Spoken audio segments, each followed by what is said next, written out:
Hujambo na karibu tena mtazamaji wa The World News katika kipindi hiki cha ulimwengu wa siasa. Mimi ni Adam Hussein. Serikali ya Iran inajiandaa kwa mashambulizi yanayoweza kutokea huku jeshi la wanamaji la Marekani likiwasili katika eneo hilo.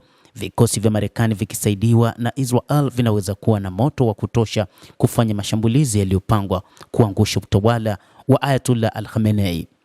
Hata hivyo, kutokana na hilo, serikali ya Iran imejiandaa kwa shambulizi jipya la makombora ya Marekani pamoja na Israel baada ya kutangazwa kuwa kundi la USS Abraham Lincoln la kubeba ndege sasa lipo katika eneo muhimu katika eneo la Mashariki ya Kati. Waangalizi wanasema sasa Iran huenda ikafanya shambulizi zito zaidi kutokana na kwamba imeshajiandaa na imeweka wazi kwamba lazima itazamisha meli hiyo ya Abraham Lincoln endapo kutakuwa na shambulizi lolote. Nadhani kuwa licha ya Israel kusema kwamba haitoshiriki katika mashambulizi, lakini kuna uwezekano kwamba watashirikiana na Marekani katika kufanya mashambulizi yaliyopangwa ili waiangushe serikali inayotuhumiwa kukandamiza raia kutokana na maandamano na kuuawa kwa maelfu ya Wairan.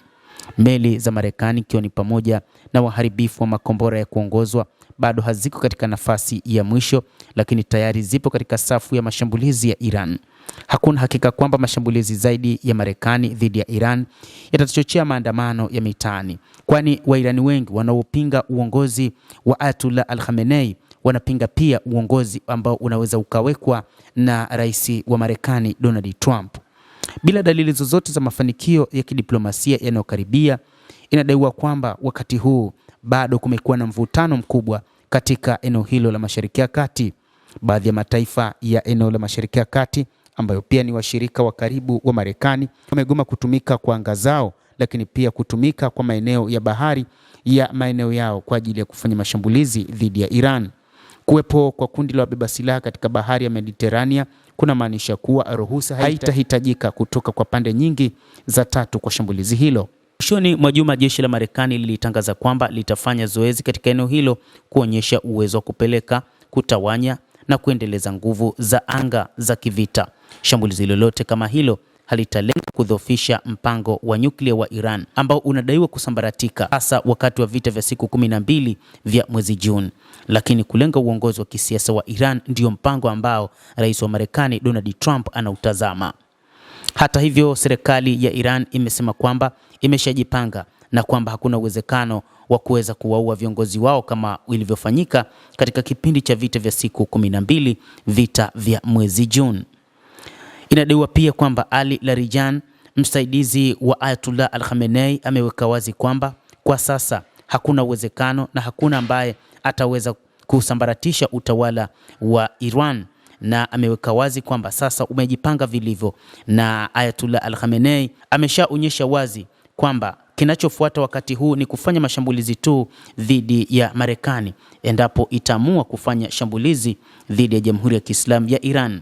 Ali Larijani, katibu mkuu wa Baraza la Usalama la Iran, lakini pia moja kati ya wasaidizi wa Ayatollah Al-Khamenei, amesema kwamba sasa kiongozi mkuu wa kidini Ayatollah Al-Khamenei ameshatoa ruhusa kwamba wakati wowote vidole vinapaswa kuwa katika vitufe kwa ajili ya kufanya shambulizi la kujibu endapo Marekani itaanzisha mashambulizi hayo. Ali Larijani, katibu mkuu huyo wa Baraza la Usalama la Iran, alidai Marekani ilitengeneza maandamano hayo ili kuharibu mshikamano wa kijamii wa Iran kabla ya kuanzisha vita vyake. Alisema juhudi za Donald Trump za kuonyesha nchi ikiwa katika hali ya hatari yenyewe ni aina ya vita, na hili ndilo hasa ambalo maadui wanatafuta kufikia. Waasi hao wanaunda kundi la mijini lenye tabia kama za kigaidi. Wanapokimbilia vituo vya kijeshi na polisi ili kupata silaha, inaashiria kwamba wanataka kuibua vita vya wenyewe kwa wenyewe. Wakati huu mbinu za Marekani za kushambuliana na kisha kushambulia kwanza ni kushambulia hadharani. Msemaji wa Wizara ya Mambo ya Nje wa Iran, Ismail Baghei, akizungumza katika mkutano wake na waandishi wa habari wa kila wiki, alisema ni uongo kupendekeza kwamba mjumbe maalum wa Marekani Steve Witkoff aliwasiliana na waziri wa mambo ya nje Abbas Araghchi kujadili uwezekano wa makubaliano ya kidiplomasia kama alivyosema rais wa Marekani Donald Trump. Kwa maana hiyo, rais wa Marekani ambaye amedai kwamba Iran inahitaji mazungumzo ya kidiplomasia ni kauli za uongo ambazo zimedaiwa na watu wa Marekani. Endelea kutufuatilia mtazamaji, lakini usisahau kulike, usisahau kucomment, kadhalika kusubscribe channel yetu hii ili upate habari hizi kwa mapana kupitia The World News. Jina langu ni Adam Hussein. Endelea kuwa nasi wakati wote, endelea kutufuatilia, utajua mengi yanayojiri katika ulimwengu.